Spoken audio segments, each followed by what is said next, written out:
Okay, so here's a demo. Today it's going to be of the Dunn FX Death Metal. I think it's also known as the FX86.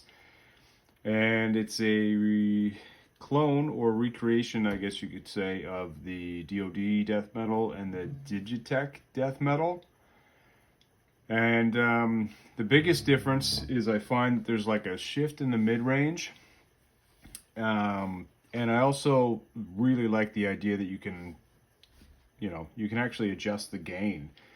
That's a really cool thing. On the other ones, I mean, the gain was maxed out, and that was super awesome. Like, it was gnarly always, but if you ever wanted to try and pull something back, I guess you'd have the ability to with that extra control. So anyways, it's enough of me talking.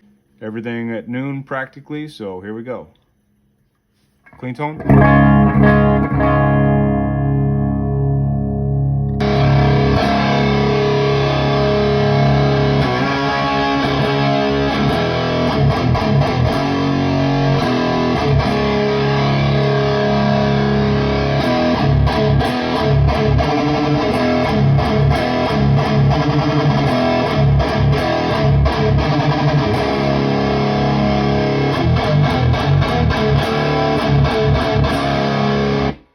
Pretty gnarly, even with everything just at noon. Of course, we can go for the slightly scooped, more saturated, traditional thing.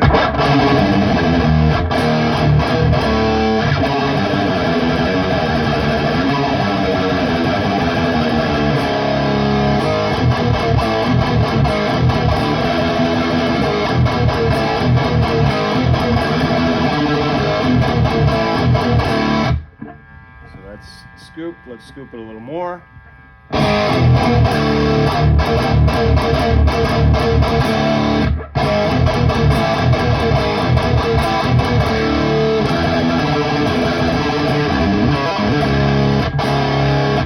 Okay, so scooped, fully scooped.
So as you can hear, pretty extreme. It is my main high gain sound when I'm not using the rectifier. My first distortion pedal ever was a Digitech Death Metal, and I think I've always been chasing that thing. And I think they get a bad rap because you can dial them in pretty poorly, pretty easily. At least a lot of the times I've heard people using them and they've got just the wrong things cranked, right? It might sound good at bedroom volume, but it sucks when you turn it up and try and jam with a drummer. All of the guitar signal goes away when you're super scooped. My personal settings on this, I actually pull these up quite a bit, the mids and the low. Leave the distortion at noon because I really don't need more than that, and my sound is primarily something like this.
just also wanted to point out that Dunn Effects, you know, I believe they are in the States, and he makes something called an Death Knob, which is an HM2 EQ blender. So you can blend that into your existing distortion, whether that be coming from your amp or from other preamp pedals. He does some other DOD clones, and his stuff is really, really cool, and I suggest checking it out. I'm not sure what he's actually making and what's in stock on his website, but perhaps if there's a little bit more interest or inquiry, then he'll make a few more of these things, because as far as I know, I don't think these are being made right now.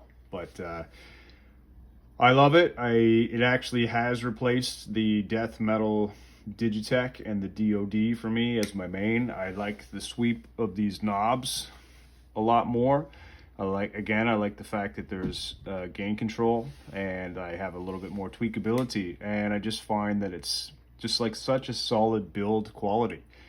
You know, a couple extra bucks than going for, you know, like a Metal Zone or something like that you'll find in your local music store, but I really truly think it's worth it, man. You know, it does the death metal thing really, really well. It can even kind of get into HM2 territory. I wouldn't say it's exactly like an HM2 with everything dimed, but it gets into that world. So if that's what you're going for, you can get a little bit of that sort of nastiness, some of that crunch from that. And I think that's all I got today. Maybe I'll play some more riffs. I'm not sure, but see ya.